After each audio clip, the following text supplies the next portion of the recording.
अमेरिकी मीडिया ये रिपोर्ट कर रहा है कि हिजबुल्लाह की जंगबंदी के बावजूद अमेरिकी मीडिया के मुताबिक इसराइल जो है वो हमले कर रहा है।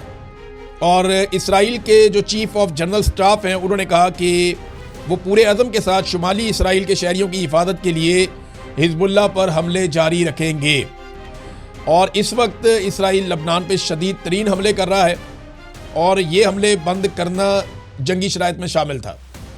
अब अगर ये शर्त पूरी नहीं की जाती तो फिर ईरान की जो फारस न्यूज़ एजेंसी है उन्होंने एक दावा किया ईरानी मिलिट्री सोर्सेज की जानिब से कि इस पर ईरान अपने रद्दअमल की तैयारी कर रहा है कि अगर इसराइल बाज नहीं आता और वो लबनान के ऊपर या हिजबुल्लाह के ऊपर लगातार अपने हमले जारी रखता है शहरियों पर, तो फिर ईरान रिटेलिएट करेगा।